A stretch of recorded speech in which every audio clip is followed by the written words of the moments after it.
చీరాలలో కూటమిదే విజయమని TDP అభ్యర్థి MM Kondaiah ధీమా వ్యక్తం చేశారు. వైసీపీ ప్రభుత్వ ప్రజా వ్యతిరేక విధానాలే తమను గెలిపిస్తాయని చెప్పారు. కూటమి మేనిఫెస్టో ప్రజలను విశేషంగా ఆకర్షిస్తోందన్నారు. వైఎస్ జగన్ ఇంటింటికి పంపించాలని ప్రజలంతా నిర్ణయించుకున్నారని తెలిపారు. గెలిచిన వెంటనే సాగునీటి సమస్య పరిష్కరిస్తామంటున్న కొండయ్యతో మా ప్రతినిధి యామిని ఫేస్ టు ఫేస్.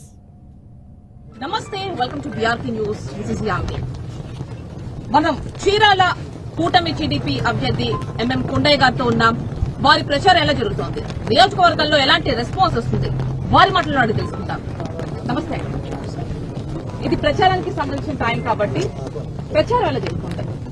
మీరే చూస్తున్నారుగా, ప్రచారం పెద్ద ఎత్తున ప్రజలందరూ కూడా అన్ని వర్గాల ప్రజలు జగన్మోహన్ రెడ్డి గారి గవర్నమెంట్ ని దించాలని ఒక కృతనిశ్చయంతో ప్రజలందరూ ఏకమై పెద్ద ఎత్తున రోడ్ల మీదకి వచ్చి అందరూ వచ్చేసి గట్టిగా సైకిల్ గుర్తు మీద ఓటేయమని చెప్పేసి గట్టి ప్రచారం అంటే చూస్తున్నారు.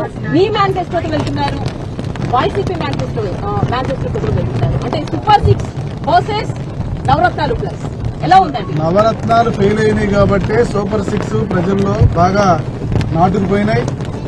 వాళ్ళు చేయలేనటువంటి పనులన్నీ కూడా ఇవాళ సూపర్ 6 ద్వారా, అలాగే బీసీ డిక్లరేషన్ ద్వారా ప్రజల్లోకి పెద్ద ఎత్తున ప్రచారం ముందుకెళ్లింది. ఎప్పుడైతే ఆయన నవరత్నాలు ఇచ్చాడో అవి సక్రమంగా ఈ 5 సంవత్సరాలు చేయలేకపోయాడు కనుక మేము తీసుకెళ్లిన పథకాలన్నీ కూడా ప్రజల్లోకి వెళ్లి ప్రజలు వాటిని ఆదరిస్తున్నారు. అంటే ఇప్పుడు మీరు చూస్తే 16 ఇయర్స్ నుంచి టీడీపీలోనే ఉన్నారు. కూటమి నుంచి టీడీపీ టికెట్ మీద కంటెస్ట్ చేస్తున్నారు. ఎలాంటి అవకాశాలు ఉన్నాయి? ముఖ్యంగా గెలుపు అవకాశాలు మంచి అవకాశాలు ఉన్నాయి. పెద్ద ఎత్తున ఈరోజు అవకాశాలు రావడానికి మరో ముఖ్యమైన కారణం కూడా ఉంది. ఒక పక్క నుంచి రైట్ లెఫ్ట్ జనసేన బీజేపీ 2 బలమైన పార్టీలు మా వెనకాల ఉన్నాయి. మా బలానికి వాళ్ళ బలం తోడైంది కాబట్టి ఇక మా బలాన్ని ఎవరు కూడా ఈ నియోజకవర్గంలో ఆపలేరు. చాలా జెండాలు కనిపిస్తున్నాయి, జనసేన నుంచి కనిపిస్తున్నాయి అండ్ బీజేపీ నుంచి కనిపిస్తున్నాయి. ఏ మేరకు ఓట్ ట్రాన్స్ఫర్ అవుతుంది అంటారు? ఖచ్చితంగా ఓట్ ట్రాన్స్ఫర్ అవుతుంది. ఓట్ ట్రాన్స్ఫర్ కాకుండా ఎందుకుంటుంది? ప్రజల్లో ఆ భావం ఉంది, పనిచేసే వాళ్ళ భావం ఉంది, కార్యకర్తల్లో అభిప్రాయం ఉంది. ప్రజలందరూ కూడా ఏకమైపోయారు. జగన్మోహన్ రెడ్డి ఇంటికి పంపించాలన్న ఆలోచన వచ్చింది. జగన్మోహన్ రెడ్డి పాలన ఈ రోజు మమ్మల్ని అందరినీ ఒక దగ్గరికి ఒక తాటి మీద తీసుకొచ్చింది. ఆయన దుర్మార్గమైన ఆలోచనలు, ఆయన రాక్షస పాలనే ఈ రోజు మమ్మల్ని అందరినీ ఏకం చేసి యుద్ధం చేయడానికి ఆస్కారం ఇచ్చాడు. చాలా ఇరిగేషన్ ప్రాజెక్టులన్నింటినీ కూడా అతను ఏమీ చేయాలి. మేము 70% పూర్తి చేశాము. మరి పోలవరాన్ని ఈ రోజు అతను ఏమీ చేయలేకపోయాడు.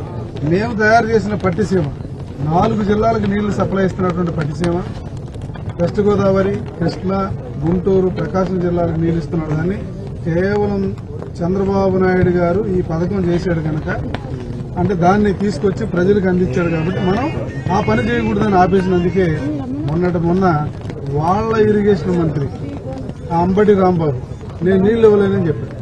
అంటే వాస్తవంగా గోదావరిలో ఎన్ని నీళ్లు ఉన్నాయి, ఆ నీళ్లు తీసుకొచ్చి కృష్ణాలో పెట్టి కృష్ణా ద్వారా 4 జిల్లాలకు సప్లై ఇస్తే అతను ఆ పని చేయలేకపోయాడు. అంటే టోటల్గా ఇరిగేషన్ విషయంలో ఫెయిల్, డెవలప్మెంట్ లేదు, కేవలం బటన్ నొప్పుడు కార్యక్రమాలు. ఈ బటన్ నొప్పుడు కార్యక్రమాలకు ఏం చేశాడు? మన ఆంధ్రప్రదేశ్లో మన ప్రభుత్వానికి ఉన్న ఆస్తులన్నింటినీ తాకట్టు పెట్టేశాడు. చివరికి శ్మశానం అని చెప్పాడు మా రాజధాని. ఎవరో వాళ్ళ బొత్స సత్యనారాయణ శ్మశానం అన్నటువంటి ప్లేస్ లో కూడా సెక్రటరేట్ ని 380 కోట్లకి తాకట్టు పెట్టాడు. దుర్మార్గుడు కాదా?